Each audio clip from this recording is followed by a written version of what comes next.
Hi, everybody. I am so excited. I've got this new little thing. It's called a portal. And oh my gosh, look, you can see surrounding. I didn't know this until I just turned it on, but look, you can see my messy counter over there with the vodka bottle. I mean, it's like you can just see everything. So I'm going to have to really take that in. And then, I mean, I can stand back here. It moves around with me. I mean, it's so different than having a phone. And I'm telling you, I was so excited. My little friend, if Steve, if you're on, thank you, thank you, thank you.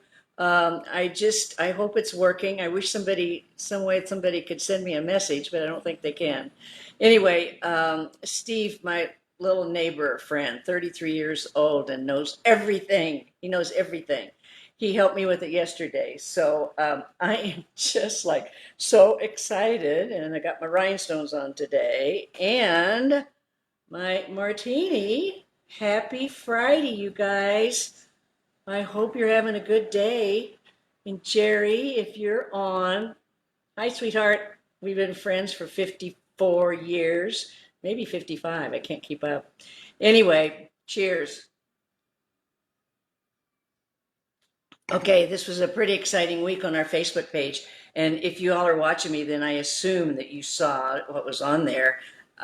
We ran a post that said, where are you from? And we had almost 200 of you answered and said that where you were from. And oh my gosh, you guys are all over the world.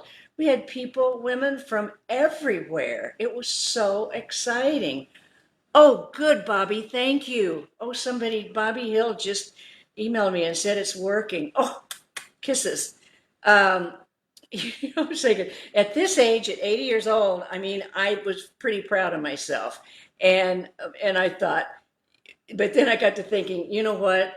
I couldn't have figured this out at 50. So age does not make any difference, as we keep saying. It doesn't have anything to do with age. So, but anyway, on our Facebook page, it said, where are you from? We had all these people answer. You all are from everywhere. And it was just so exciting to see that. And then the second post we ran yesterday said, um, I love my age. Sign on if you love your age. 100, and I think it was like 189 people saying, I love my age. Only one person said, well, I could take 20 years off if I thought about it. But everybody was like, I love my age. I have grandchildren. I have things to do. I'm happy. That was so fantastic because you all really are get it, you just have it together. You're very optimistic, you're very positive. I mean, it was so exciting to see all that. Well, I am going to talk to you today about my dad. And my dad lived to be 105, and he skydived with me when he was 91. I was 60 and he was 91. And when he turned 100, I skydived again 10 years later, and or however long it was, he turned 100 and he really wanted to go with me again. But his new wife, he got married when he was 94, kind of a big mistake. But anyway, she wouldn't let him. So, and my dad's one of these people that just kind of doesn't want to cause any trouble, doesn't want to do anything. But I swear to you, he could have jumped out of that airplane at 100.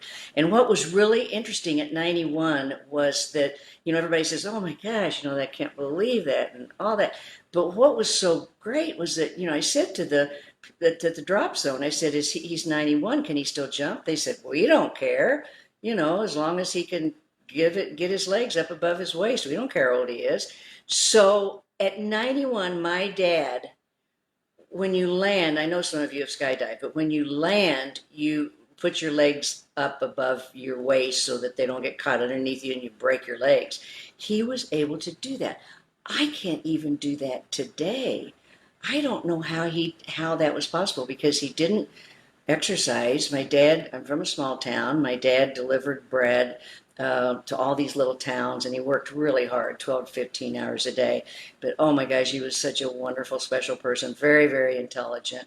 But the thing that I wanted to tell you was that my dad, even though he lived to be 105, he did not eat vegetables. He did not eat fruit. He didn't drink water. He ate butter with a spoon. He lived on a high fat, high sugar diet. I kid you not. And somebody said to me once, you need to get his DNA checked and see what it's like, for your grandkids. Well, at that time, I didn't have any grandkids, and I really didn't, Daddy was alive, and I really didn't think, to do it. And I thought, oh, I don't want to make him feel funny, so I didn't do it. But I really wish I had. I mean, we would be sitting at the dinner table, and my dad would reach over with his spoon and take a spoonful of butter and eat it. And he would. My favorite story is that he would come home in the afternoon after his route in the summer. Mother would have a roast on, and he would go over. First of all, he'd drink a gallon of whole milk every other day, whole milk, just guzzle it down. And then he went over, and of course we all loved bread because we had bread all the time. And he slathered it with butter, cut all the fat off of my mother's roast, and made a fat sandwich. Now that sounds terrible. And when I was, he was 30 years older. So when he was like 80, I was 50. And I said to him, Daddy, you've got to stop eating like that. And he said, why? And I said, because it's just really going to raise your cholesterol. And I said, when was the last time you had your cholesterol checked? And he said, well, last week. And I said, what was it? And he said, 120.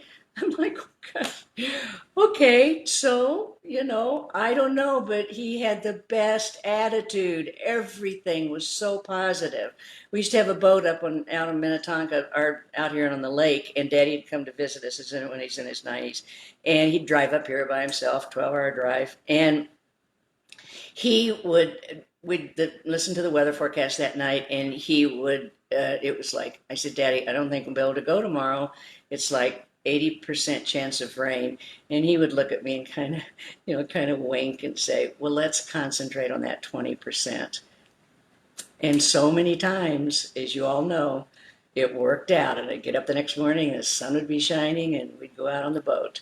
He was so optimistic. And another thing I want to share with you, I know I'm going longer today, but I said to him the morning that we got ready to go skydive, he looked at me, and my brother, I have one brother, he's 11 months older than I am, and we're very close. He got very upset with me that Daddy was going skydiving. He said, I can't believe you're letting him do that. I can't believe that and I said, listen, that's what he wants to do. And he and I have been talking about that all of our life, to skydive together.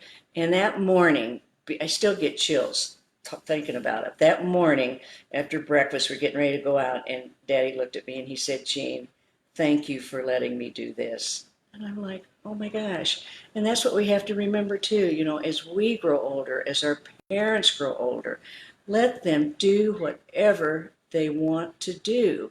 And you and I, let's do whatever we want to do. I mean, I've got a pretty long bucket list, and I'm sure a lot of you do too. So, it's just never too late, and it's just, life is exciting. And even though this COVID thing is so awful, we just have to rise above it and just, try to help our friends, try to help our parents, everybody. So just keep plugging out there, you guys. And like I say, if you're in a bad spot, then do something about it, because you're the only one that can do it. No one else can do it for you. So I love you all, and thank you for responding to those wonderful posts. That's pretty exciting. So, and I'm excited about this portal. So who knows what'll happen from here on? We can see the whole world with this thing. So anyway, thanks. Bye. See you Monday morning at 10 o'clock for Coffee with Jean. Okay?